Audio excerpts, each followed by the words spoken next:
Amanda. Welcome to the podcast of She Hi. Achieved. I am so excited to have you on, and I can't wait for our listeners to hear your amazing story and share all of your insights and amazing things that you have accomplished. And before we jump in, before we go into your story, why don't you give our listeners a little bit of a background of where you're from, where you grew up, what your journey has been like, and then later we'll jump into all the details of what you're currently doing and how you got there. Okay, well, thank you so much for thinking of me for this. I'm so excited to be here. I am from Saltillo, grew up in and out of Saltillo and Tupelo.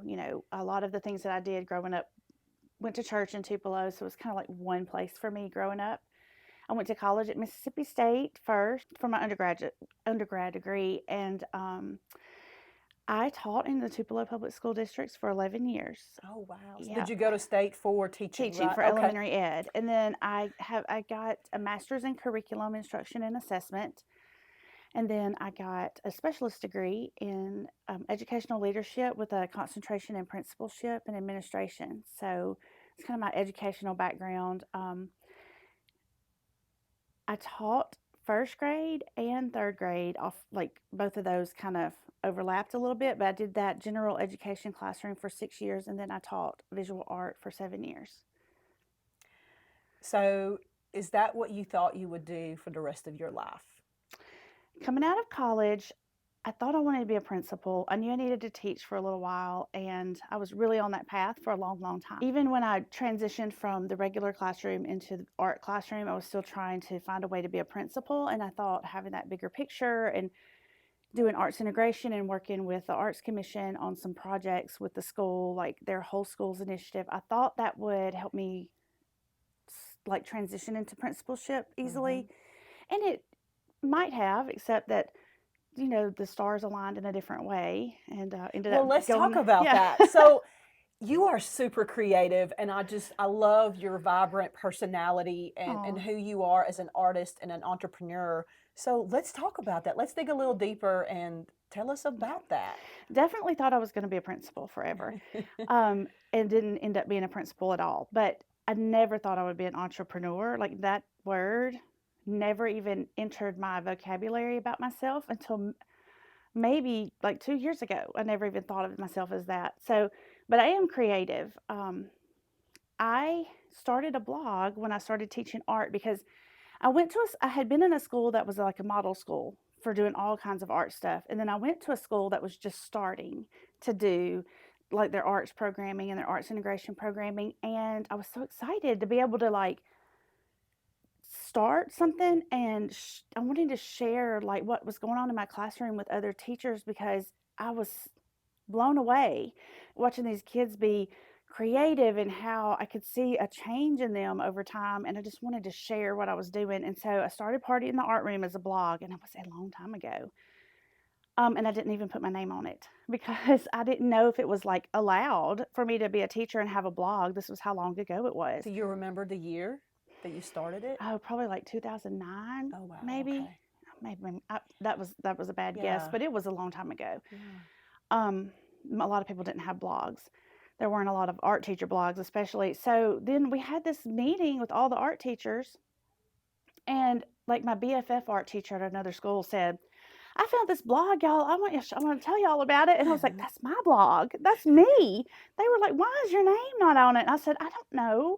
They were like, "You have to put your name on it." And so I put my name on it, and I just kept writing and sharing, and I never even thought I would do, like I never saw it as a business at all, but I kept getting up, like people would reach out to me and ask me to do some consultant work or come present at a conference or create something, and it turned into where it just got to where it was like more work than I could handle and have a full-time job. So I started thinking, well, maybe maybe I should, like, what would happen if I tried to do this full time?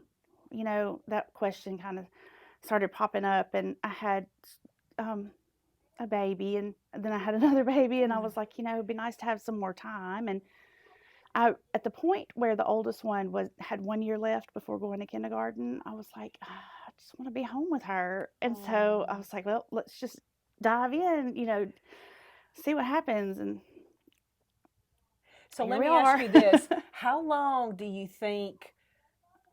think you were doing the blogging before you started considering, okay, is it possible for me to do this full time? And then, of course, being a woman and being a mom, that always contributes to our decisions. But how, hmm how long was that there? I think it was a couple of years, right, No, I that you had were that doing it? blog like 5 or 6 Okay, years. so it was a good while. hmm And then you were like, okay, like maybe this could happen. hmm Wow.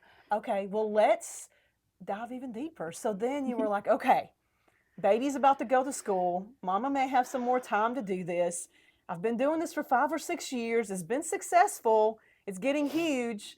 Let's talk about that transition. Like, what all did you consider and what this you were thinking this about? is like the vulnerable part for me, and because it's the hard part to talk about.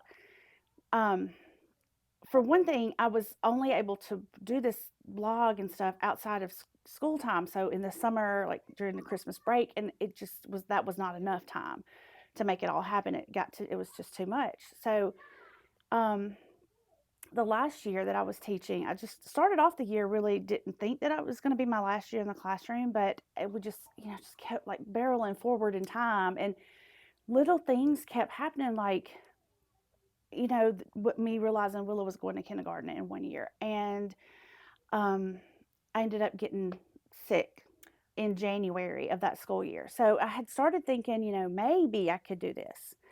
Maybe, if I could work for somebody else part time and do party in the art room part time, I could make it work. I was just having these thoughts. But then my husband was like, maybe you should just resign at Christmas and just see what happens. And I couldn't, because every time I thought about it, I would start crying because I could, these kids had been in my art class since they were in second grade, and I couldn't stand the thought, like they were in fifth grade now. I just couldn't stand the thought of leaving those fifth graders in the middle of the year. Oh. And I still, like, when I think about that, um, then, well, then I would start thinking, okay, well, if I could make it, another semester with them, maybe I could make it a whole nother year next year with the fourth grade, get them out the door, and it, it was like in January, I got sick, I got the flu, and it was just like the universe was trying to tell me something. Mm-hmm. I got the flu and I could not get over it. I was sick. I used almost all of my sick days that one semester. I gained 65 pounds from being on prednisone from January till June. It was so hard. I was so sick, and it was like, I have to. Like, I can't work. So it was like, okay, Amanda, stop being stubborn and just do this. Just give it a try. And it was so hard, though. It was so hard. I cried so much. I can tell you are getting so emotional about this, even Yeah, now to this it's day, so hard. in trying to make that decision. I think you're right. Sometimes the universe is trying to tell us something, or a higher power, and your Yep. journey there. Sometimes we don't listen to the little cues. So then gigantic big things have to A happen for hundred us to be percent. like, what in the world was that? I was not listening. Yeah, and tell me more about your husband and his support for you. And then I'm sure you guys also had to consider the financial part. I mean, Mm-hmm. did you have one child or two at this time? Two. Two. So you had to think about your family and two children Mm-hmm. and a financial stability of your home, and then him being a supporter and encouraging you to follow your passion. So what was that like? What was his role and your considerations for you guys as a new family, a growing family? I don't. He was just like, you just do it. Like it never. I don't. He's like, it's better for you, and it's. He just knows how passionate I am about like doing whatever I can that's in my power to get the arts to as many kids as possible. And this Mm. was the superintendent at the time, and I had had a conversation too about, is an emotional conversation. I was like, I don't know if I can leave. Like, I love it so much. He was like, you can reach more people this way. And so I Mm. had talked to my husband about that, and he was like, I don't think you have a choice. Like, it's like a quality of life issue for us. Like, if you've got to do this because it's going to eat you alive. And I mean, he had, and making that transition, I already had work lined up, so I knew I wasn't going to be completely without any income. But he had to bear that weight for a little while until we got well established, Mhm. and that was a little scary. But I think he just knew, like, who wouldn't even want to live with me if I didn't like follow my dreams, you know? For sure, for sure. Well, some of the other ladies that I have interviewed, they mention their partners. And I think that's so crucial to have a support system, whether it's a partner or family members that are encouraging you and supporting you. But those of us that have strong men in our lives, it makes me wonder, do you think it's because, it's male, female? Do you think, women in general are just like such overanalyzers and like worriers that we don't sometimes go after our passions? Or do you think it's because we are just, you know, so considerate and think about every little thing instead of just saying, okay, I'm going to jump into it and do it? I don't know if I can put it in a gender bucket like that. I think for me, I just wanted to do all of it. And I wanted to be for Oh, everybody. It still kills me that I can't be in the classroom full time with the kids full time and also making all the other stuff happen. Like I just want to do all of it. And I know he knew I couldn't. And then with me getting sick, that was hard for him to watch too. I was on prednisone for 2 years after that. Like it was such a hard transition and I was, just couldn't breathe. And so I wouldn't have been able to keep working at the school, I don't think. So I think a little bit of it was he knew that for my health too, I needed to do something else. so after your crucial conversation with your principal about you starting your journey, party in the art room, um, full time, what did you do? Like just walk us through that process of you had that conversation. What did you do? It, I think people were not happy with me, honestly. Some the school board member texted me and she was like, "What? I just heard." And Oh, not, they were happy for me. Let me say that. They were so happy for me because these people I know support me, but they were also sad, like, because not only, it's not like you have to, your relationships change when you walk in a different path. And so that was the hard part, I think, and I think that's what I mean by like, not that they weren't happy for me. They were happy for me. They want to see me succeed. They want to see, they want other, they want the good stuff, but they also were like, you knew it'd be different, and so it was a process of like resigning and finding a place to house. Where was I going to work? Because I knew I wasn't going to work at my house. I can't do it at home. So, and that was also really hard. The transition away from, I was in a room full of people all day long, every day for my entire adult life up until that point, to working by yourself was so hard. It was so lonely. It took me a long time to find like outside support systems outside my family. And I have an amazing family and amazing parents who also supported me a lot and have helped me with my kids and still do, so that I can do this. And I'm still, of course, in contact with all those wonderful people that I worked with, but it's just the relationship changes, and that's hard when you try something. And if I were going to give somebody some advice about following their dreams, I think be prepared for that. Your relationships are going to change. And that's normal and it's okay. You just have to let it be. You got to you have to be okay with it. I love that, Amanda. Yeah. Several things you just said really resonated with me. I've recently have Mm-hmm. transitioned into a different role, and it's definitely different. And when it's different and something you're not used to, and you're trying to push even yourself out of that box that you've Yeah. been a part of for a long time, it is a difficult thing. And a lot of times it's for us in our minds. Like, how can I adjust in a way that's healthy and positive, Mm-hmm. but also allows me to grow as an individual? Yeah. And relationships do change. When I say relationships change with the people that I used to work with, because I saw those people all day long, every day. So then it became, well, how do you have relationships where you have conversations with people and you have that support built up, but you don't see them every day. And I will tell you, I am big about talking about finding the right tools. I see the internet as a major tool because it helps me stay connected to a lot of people, and I am not especially social, so like going out to a place and being at the thing is really hard for me. But using the internet and using the tools around the internet, so I finding apps that you can, I have this friend, name drop her, Roxy Clayton. She's such a good friend, and I just adore her. But we talk on Voxer a lot, so it lets us multitask. And so finding the right tools, and also like not just friends, but people who are also kind of in a similar spot where they're either in a transition or their work is not traditional. The way they structure their work's not traditional. They don't. It's not like 9 to 5. Having people like that almost have similar schedules, because it's the timing. I can't be at school all day, so I don't get to talk to my people at school all day like I used to. But people who have similar schedules to me, I've been able to make that work, and a lot of it I will say has been being in the Link Center here, is because I meet a lot of people who also have similar schedules to me. And, that has been really helpful, the Link Center as a networking outlet for networking for me.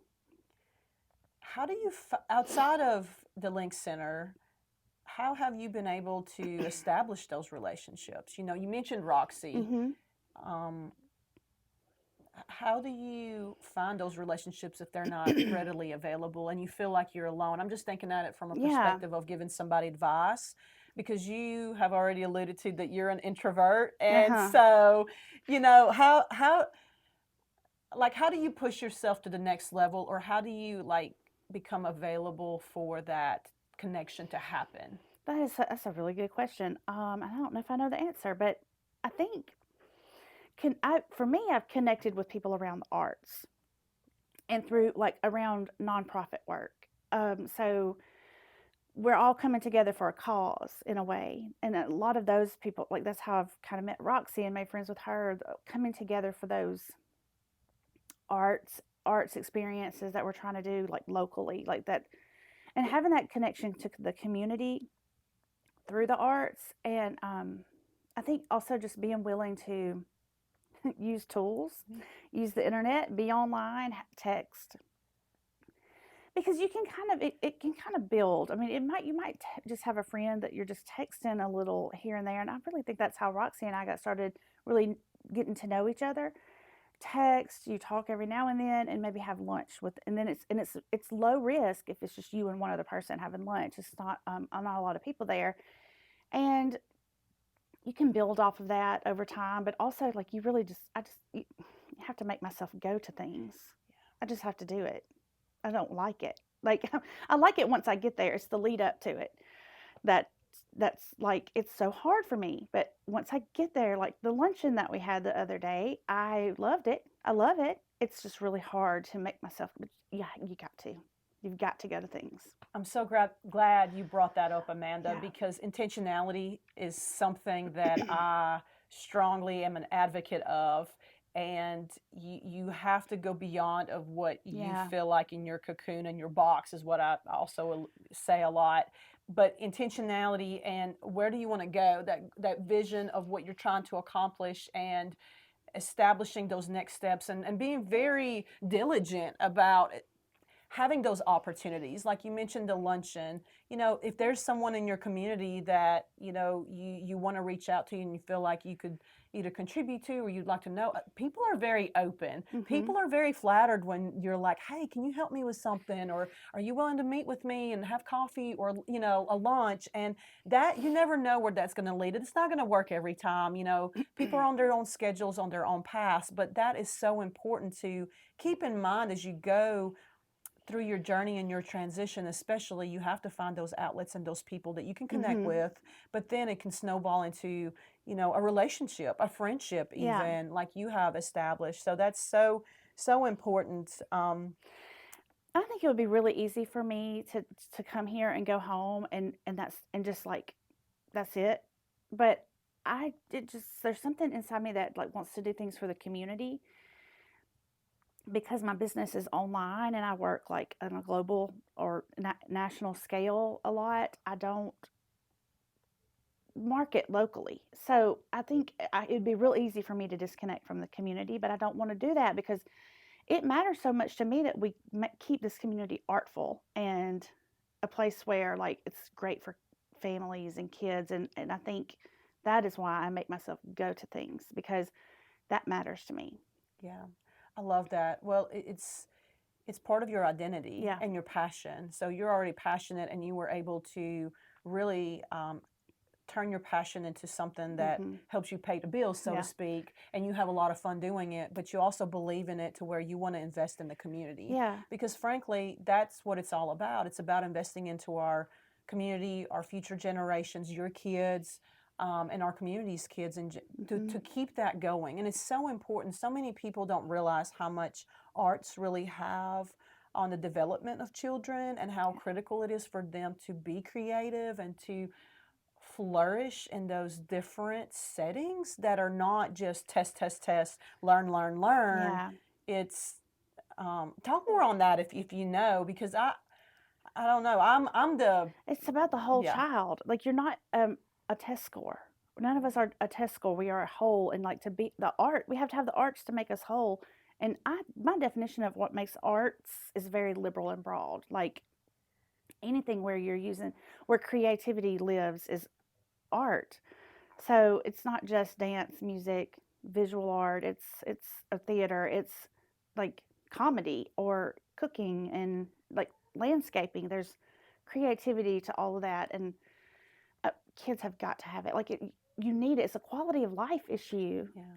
Yeah. That's a really, really good point on that. So you are into a lot. You have your business that you come here into your space. You try to be very intentional and plugged in with the community. You have your relationships that you're very mindful about keeping in tune and in check. I always say that balance is a myth. You know, we talk about the work-life balance. So how do you do it? How do you do, like, how do you know when the scales are tipping, and what do you do to be intentional, to be present in all of those areas?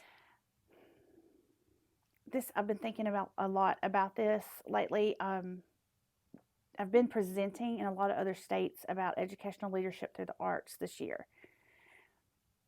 And at some of the places that I've been, there's been this other speaker who talks about how for every success, she's dropping the ball on something else. So everything you see her being successful at, she's dropped the ball. And she's talking about her kids are grown now, but they'll bring this up to her.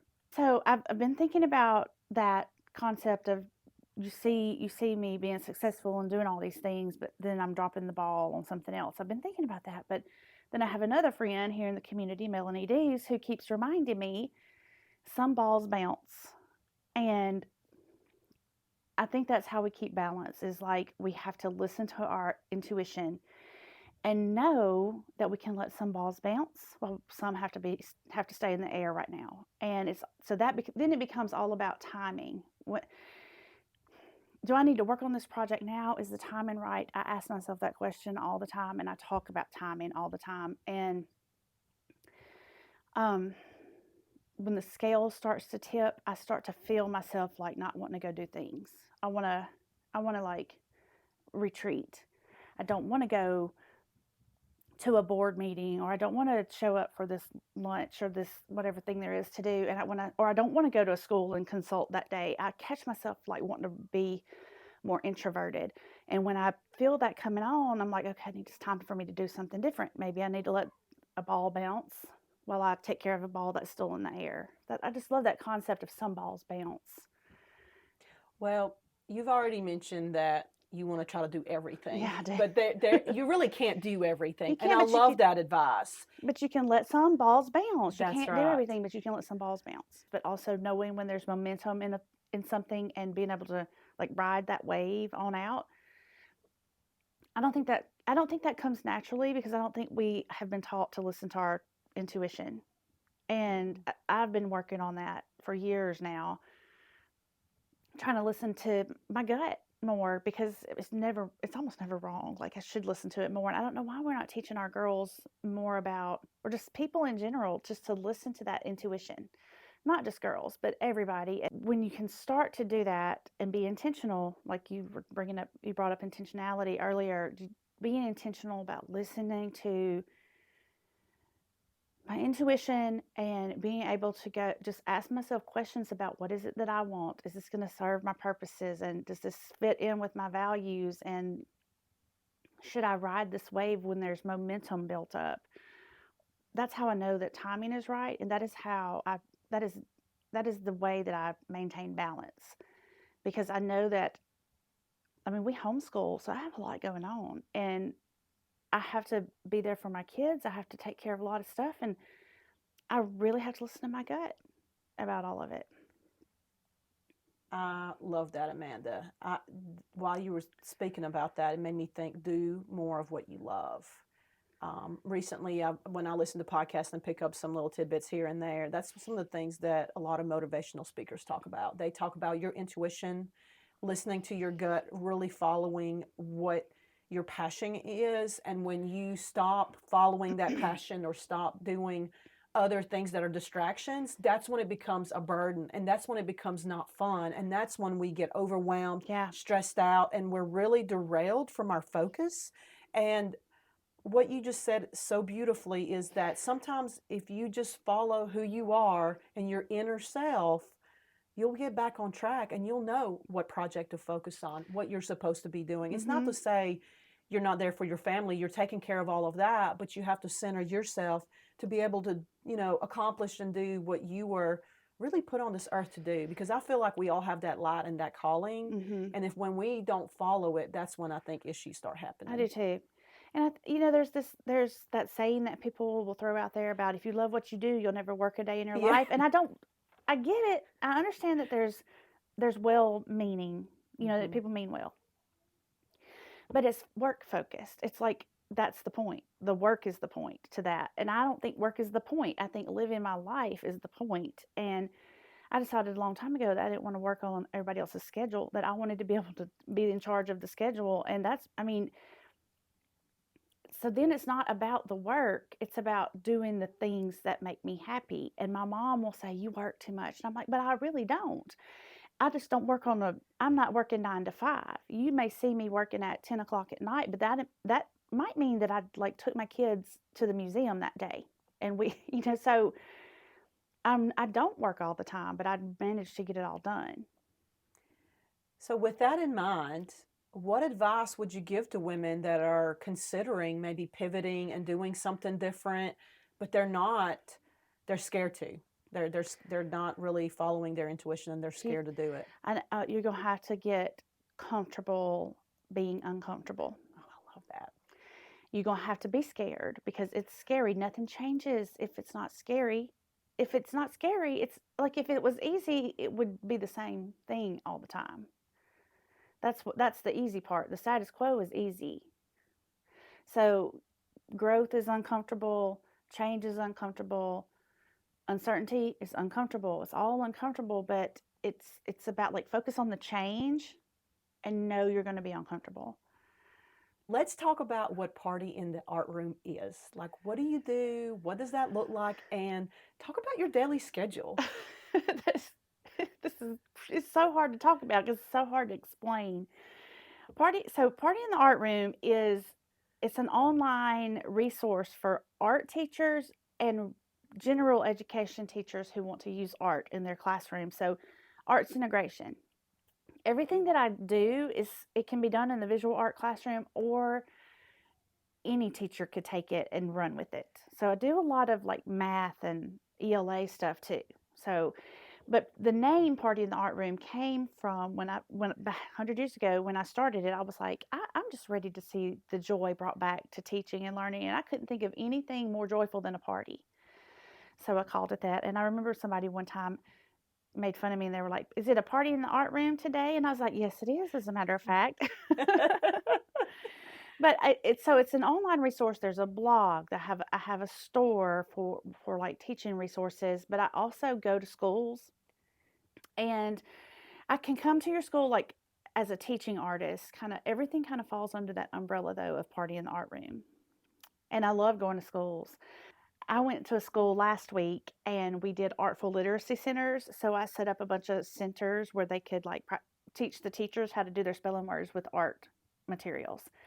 And they loved it. And so that's the kind of thing I do when I can go to a school. But then I also have all of my work online, so you can learn It's really about learning and teaching teachers so that I can reach more kids with art. I want every kid on this planet to have art and high quality arts, not, the kind where you just copy what somebody else did. I want them to use their little brains creatively. Because I think that's what makes people be their best, is when they can be creative.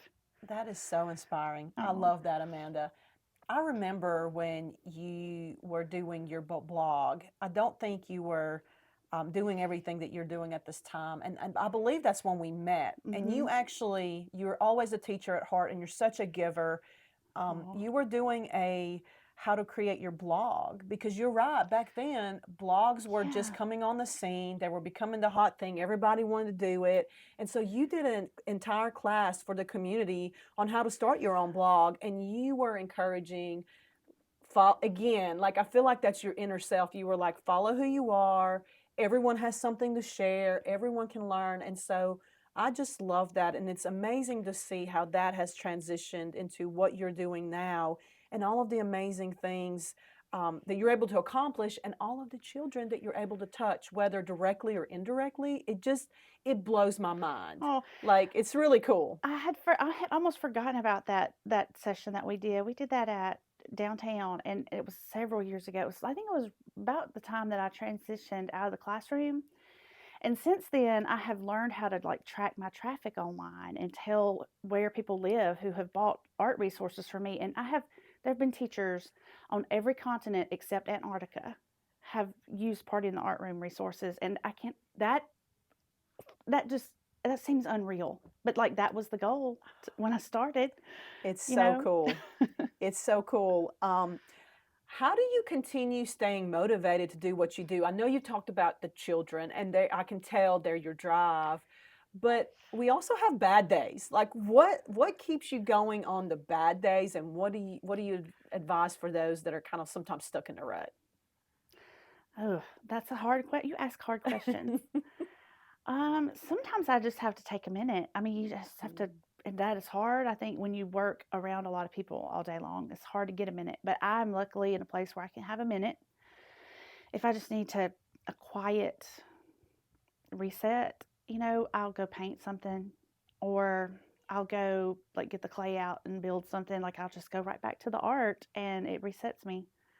I need to make something. Like maybe what it is I think, okay, I've been working so hard to get everybody else to be creative. Have I done anything creative for myself in a while? And I'll think, well, I haven't made anything in 2 weeks, and I'll need to go to my studio across the hall over there, and I'll make something, and then I'll feel better. I love that. Well, it's creating time for yourself. Yeah. For our listeners, it may be taking that time Mhm. and going to the gym or going to a class you've Yeah. been wanting to do or going to the coffee shop, reading a book, going to your favorite place. And it doesn't have to be long. I mean, we're talking 15 to 30 minutes to yourself to where you can, again, recharge, refocus, Mhm. recenter, all of those things. Because that's one thing that I find very interesting. We tend to run down. We don't notice the red flags before we get there. And sometimes, yes, that to-do list will never go away, right? No, it Like it will won't. always be there. You'll always have to learn how to prioritize what you have to do. But frankly, if you don't pour into yourself, you can't be there for anyone else and you can't accomplish what you want to do. And that goes also with the being healthy. You Yeah. know, you mentioned being sick really propelled you to the next level, but I think that was probably also your body telling you that like what you're doing is not working and Yeah. like I'm having to work overtime just to keep you well. And that's so critical in our mental well-being as who we are and all of the balls that we're juggling all the time. So some of them are going to bounce, Yeah. but some of them are going to have to be kept in that air to be able to continue doing what we're doing. But so thank you for sharing that. Yeah. I think that concept of the health, that's not a ball that I could let bounce, but it took me a while to get healthier. I mean, I spent a lot of money on personal trainers and having people cook for me because I was so focused on the weight gain. That was what I was worried about, because I was worried about what people were going to think about me. And I never realized until it happened how much of my identity was tied up in the way I looked. So that was Mm. this is a huge part of my story as a business owner, I think, and my success or whatever. I had to I had to learn how to take care of my body and know that I can look a different I don't have to look a certain way to actually be healthy. I have, and I had to focus on the health part of it, not the looks part of it.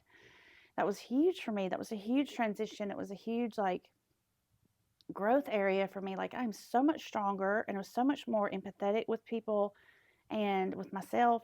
I think I'm a better mother for having been through that and learn it. And I think I'm a better teacher. I mean, I just think it has made me better all the way around, whatever, this higher power trying to teach me a lesson to get me where I'm at now. Because I've grown so much personally and alongside this business that I've been growing too. Let's keep talking about that, Amanda. That's one thing we don't talk about. It's a very vulnerable area for a lot of us. Do you have anything you'd like to share with maybe some struggles and how you overcame that mentality? Because so many of us do struggle with that. Um, it seems at any age, at any experience, and even when we are, at the accomplished success level, we still have those doubts or those mentalities that Mm-hmm. we put on ourselves, whether through our own experiences or society or things that we've had, something that a lot of women don't have the courage to share. I will tell you, it's been on my mind and my heart a lot lately too to maybe start talking about it more because it's just a huge part of my story, and it was so hard for a while, and I'm much healthier now. I found a medicine that helps me breathe. I mean, it's like a miracle. I started it last July and I've been able to breathe. So because I can breathe, I can function a lot better throughout the day. It was hard for me to like just do daily things for a while there, but I had to it was this whole process of like forgiving myself and like understanding that it's not my fault. I didn't do anything and nobody did anything to me. It and like a lot of it I think went to, well, I don't want children to know that I don't like myself. I need to like myself no matter what I look like. I can't fake it. They can smell that. They can smell fake. Kids can. So it's not like I can pretend that I'm confident and I like myself. I have to actually be confident in the skin I'm in. And if this is going to be the skin that I'm going to be in, then I'm going to learn to love it. And I had a lot of good friends that helped me, like, just let me talk this out to them as much as I needed to. And they just listened. But I also really had to just keep going because I knew if I don't do this work to try to help get the arts to as many people as possible, I'm like, I don't think I can accept that I don't think I can accept that. I don't think I can accept that not being on the planet. I wouldn't be able to accept it. And luckily I was able to be healthy enough to hang on for long enough to get over the mountain Mm-hmm. so that I could like see the light again. And so I just never stopped. I did have to slow down. And that was another lesson because the slowing down is not easy for me, as I've already talked about.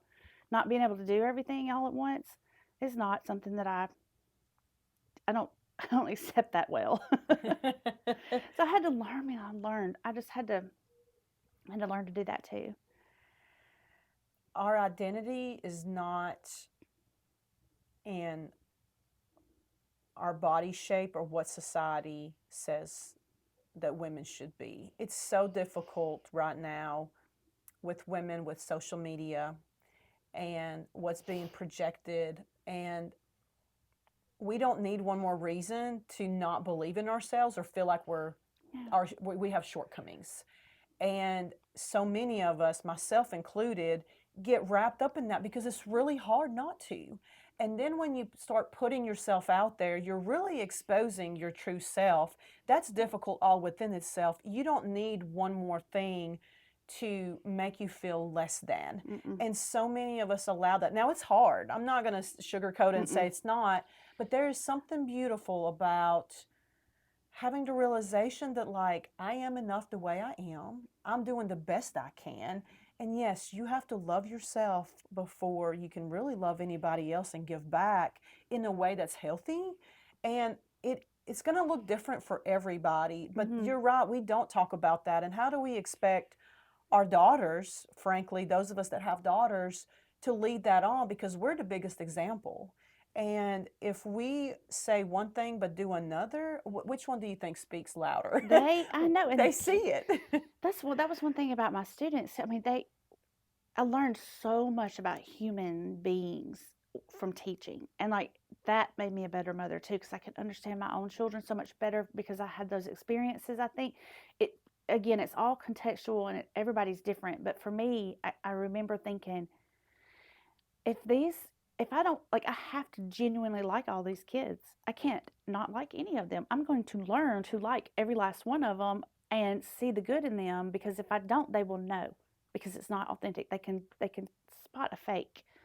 They can. And so then I was like, I'm giving everybody this grace. I'm doing this for everybody else. Like, I have to do it for myself. I have to do that. I have to like genuinely like myself in the skin I'm in.